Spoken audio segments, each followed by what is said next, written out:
മലയാള സിനിമയിൽ ഇത് വ്യത്യസ്ത പരീക്ഷണങ്ങളുടെ കാലമാണ്. 2011 തുടക്കം തന്നെ അത്തരമൊരു ചിത്രത്തിൽ നിന്നാണെന്ന് പറയാം. പറഞ്ഞു വരുന്നത് കഴിഞ്ഞയാഴ്ച തിയേറ്ററുകളിലെത്തിയ ട്രാഫിക്കിനെ കുറിച്ചാണ്.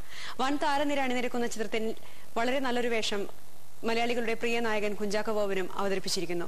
ചിത്രത്തിന്റെ വിശേഷങ്ങളുമായി കൊച്ചിയിൽ നിന്നും കുഞ്ചാക്കോ ബോബൻ ചേരുകയാണ്. ചാക്കോച്ചൻ, എന്റർടൈൻമെന്റ് ന്യൂസിലേക്ക് സ്വാഗതം. ഇപ്പോൾ കേരളത്തിലെ എല്ലാ സിനിമാ പ്രേമികളും ഏറ്റവും അധികം ചർച്ച ചെയ്യുന്ന ഒരു സിനിമ ട്രാഫിക്കാണ്. വളരെ വ്യത്യസ്തമായ ഒരു ദൃശ്യാനുഭവം എന്ന് ചിത്രത്തിന് പ്രേക്ഷകർ വിലയിരുത്തുന്നു. ഇത്രയും വലിയൊരു മികച്ച പ്രതികരണം പ്രതീക്ഷിച്ചിരുന്നോ കഥ വായിച്ചപ്പോൾ തന്നെ? ഇതിന്റെ കഥ ആദ്യം വന്ന് പറയുന്നത് ഇതിന്റെ സംവിധായകൻ രാജേഷ് പിള്ളയും സഞ്ജയ് ബോബി, അതിലെ സഞ്ജയും കൂടിയായിരുന്നു. ഇവർ ആദ്യം വന്ന് പറഞ്ഞൊരു കഥ വളരെ സിമ്പിൾ ആയിട്ടുള്ളൊരു ത്രെഡായിരുന്നു. ഒരു റിയൽ ലൈഫ് ഇൻസിഡന്റിനെ ബേസ് ചെയ്തൊരു പേപ്പർ കട്ടിംഗ് ആണ് അവർ ആദ്യം കൊണ്ട് തന്നത്. ഇതാണ് കഥ, ഇതിനെ ബേസ് ചെയ്താണ് നമ്മൾ സിനിമ ചെയ്യാൻ പോകുന്നതെന്ന് പറഞ്ഞു. ഞാൻ പറഞ്ഞു ഇത് കേട്ടിട്ട് എനിക്ക് എന്താണെന്ന് മനസ്സിലാകുന്നില്ല, അപ്പൊ എന്താണ് നിങ്ങൾ ഉദ്ദേശിക്കുന്നത്? അപ്പോൾ സഞ്ജയ് പറഞ്ഞൊരു കാര്യം ചെയ്യൂ, ഞാനൊരു കുറച്ച് സീനുകൾ എഴുതി കൊണ്ടുവരാമെന്ന് പറഞ്ഞു. കുറച്ച് നാളുകൾക്ക് ശേഷം ഒരു 14 സീൻ, ആദ്യത്തെ 14 സീനുകൾ സഞ്ജയ് എഴുതി കൊണ്ടുവന്നു. അവര് പറഞ്ഞ കഥയിൽ നിന്നും ആ 14 സീനുകളുടെ ഒരു ഡെവലപ്മെന്റ് എന്ന് പറയുന്നത് എൻ്റെ ഒരു ഗ്രാഫ് ഭയങ്കര വലുതായിരുന്നു. അത് വായിച്ചപ്പോൾ തന്നെ ഞാൻ ഭയങ്കര ത്രില്ഡായി. ഞാൻ പറഞ്ഞു ഓക്കെ, നമുക്കൊരു എൻ്റെ ഫസ്റ്റ് ഹാഫ് വരെ നമുക്ക് എൻ്റെ ഒരു കാര്യങ്ങൾ നീക്കാമെന്ന് പറഞ്ഞു. പിന്നെ ഫസ്റ്റ് ഹാഫ് വരെ എഴുതിക്കൊണ്ട് വന്നപ്പോൾ കുറച്ചും കൂടെ ആ ഗ്രാഫ് മേളിലോട്ട് തന്നെയാണ് പോയിക്കൊണ്ടിരുന്നത്.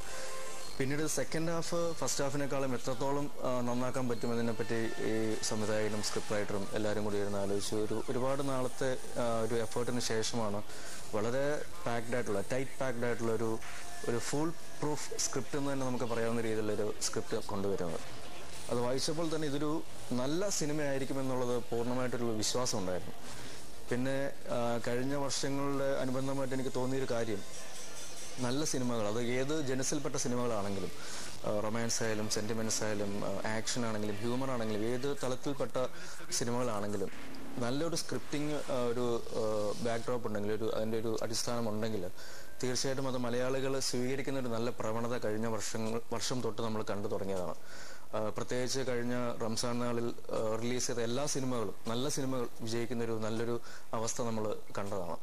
അപ്പൊ അങ്ങനെ നോക്കുമ്പോൾ ഒരു നല്ല സിനിമ 2011 തുടക്കത്തിൽ ട്രാഫിക് എന്ന സിനിമയിലൂടെ വന്നു കഴിഞ്ഞാൽ അത് സ്വീകരിക്കപ്പെടുമെന്നുള്ളൊരു വിശ്വാസമുണ്ടായിരുന്നു എല്ലാവർക്കും, അതിൽ വർക്ക് ചെയ്ത എല്ലാവർക്കും. ആ വിശ്വാസം അസ്ഥാനത്തായിരുന്നില്ല എന്നുള്ളതാണ് ആദ്യ ഷോ മുതൽ നമുക്ക് കിട്ടുന്ന റിപ്പോർട്ടുകൾ തെളിയിക്കുന്നത്. കാരണം ട്രാഫിക്കിനെ കുറിച്ച് പറയുകയാണെങ്കിൽ ആ സിനിമ കാണുന്ന ആൾക്കാരെല്ലാവരും തന്നെ, ഒരാൾ പോലും കുഴപ്പമില്ല എന്ന വാക്കല്ല ഉപയോഗിക്കുന്നത്, ഗംഭീരം എന്നുള്ള വാക്കാണ് ഉപയോഗിക്കുന്നത്. സാധാരണ നമുക്കറിയാം മലയാളികൾ എത്ര നല്ല സിനിമകൾ വന്നാലും കുഴപ്പമില്ല, സോ ആൻഡ് സോ എന്ന് പറയുന്ന ആൾക്കാരാണ് കൂടുതലും. പക്ഷേ ഈ പടത്തെക്കുറിച്ച് പറയുകയാണെങ്കിൽ അതിഗംഭീരം എന്ന് പറയുന്ന വാക്കാണ് ഇത് സിനിമ കണ്ടിറങ്ങുന്ന 100% ആൾക്കാരും പറയുന്നത്. ചാക്കോച്ചനെ സംബന്ധിച്ച് 2010 നല്ലൊരു തിരിച്ചുവരവിന്റെ വർഷമായിരുന്നു. 2011 അങ്ങനെ തന്നെ ആകും എന്നൊരു പ്രതീക്ഷ ഈ ഒരു ചിത്രത്തിലൂടെ തന്നെ കിട്ടുന്നുണ്ടല്ലേ? തീർച്ചയായിട്ടും ഞാൻ നേരത്തെ പറഞ്ഞ പോലെ നല്ല സിനിമകളുടെ ഭാഗമാകാനായിട്ടാണ് ഞാൻ 2010 ശ്രമിച്ചത്. അത് വിജയം കണ്ടു.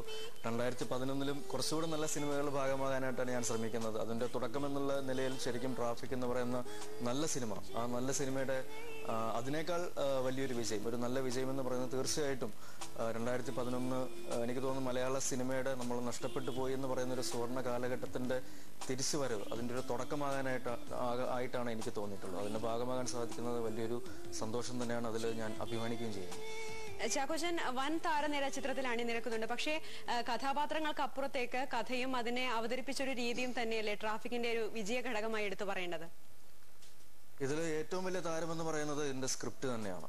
അപ്പോൾ അങ്ങനെ നോക്കുമ്പോൾ ആ സ്ക്രിപ്റ്റിൽ എല്ലാ കഥാപാത്രങ്ങൾക്കും, ഏറ്റവും വലിയ ക്യാരക്ടേഴ്സ് ചെയ്ത ആർട്ടിസ്റ്റുകൾ മുതൽ അതിൽ ഏറ്റവും ചെറിയ ക്യാരക്ടർ ചെയ്ത ആർട്ടിസ്റ്റുകൾക്ക് വരെ എല്ലാവർക്കും ഒരു ഇൻഡിവിജ്വാലിറ്റി ഉണ്ട്, ഒരു കംപ്ലീറ്റ്നെസ് ഉണ്ട്. അവർ ചെയ്ത കഥാപാത്രങ്ങൾക്ക് വ്യക്തമായിട്ടുള്ളൊരു തുടക്കം, വ്യക്തമായിട്ടുള്ളൊരു യാത്ര, ഒരു വ്യക്തമായിട്ടുള്ളൊരു കംപ്ലീഷൻ, ഒരു കൺക്ലൂഷൻ, ഇതെല്ലാം എല്ലാ കഥാപാത്രങ്ങൾക്കും ഉണ്ട്. എനിക്ക് തോന്നുന്നില്ല ഇത്രയും വലിയൊരു താരനിരയുള്ള ചിത്രത്തിന് എല്ലാ താരങ്ങൾക്കും, എല്ലാ അഭിനേതാക്കൾക്കും ഇങ്ങനത്തെ ഒരു ഇൻഡിവിജ്വാലിറ്റി ഉള്ള ക്യാരക്ടേഴ്സ്, ഒരു കംപ്ലീറ്റ്നെസ് ഉള്ള ക്യാരക്ടേഴ്സ് കിട്ടുക എന്ന് പറയുന്നത് വല്ലപ്പോഴും സംഭവിക്കുന്ന ഒരു പ്രതിഭാസമാണ്. അതിൽ എനിക്ക് തീർച്ചയായിട്ടും ഇതിൻ്റെ തിരക്കഥാകൃത്തുകളായ സഞ്ജയ് ബോബി അത് വിഷ്വലൈസ് ചെയ്ത് ഏറ്റവും ഭംഗിയായിട്ട് അവതരിപ്പിച്ച് ക്യാമറയിൽ പകർത്തിയ ഷൈജു ഖാലിദ് എന്ന് പറയുന്ന പുതുമുഖമായ ക്യാമറാമാൻ, ഇതിൻ്റെ എല്ലാം ക്രാഫ്റ്റ്സ്മാനായ അതിൻ്റെ ക്യാപ്റ്റനായ രാജേഷ് പിള്ള, ഇവരെല്ലാവരും ഏറ്റവും കൂടുതൽ ഈ ചിത്രത്തെക്കുറിച്ച് അഭിമാനിക്കാവുന്ന ആൾക്കാരാണ്. തീർച്ചയായും ചാക്കോച്ചൻ വളരെയധികം നന്ദി എന്റർടൈൻമെന്റ് ന്യൂസിൽ പങ്കെടുത്തതിന്.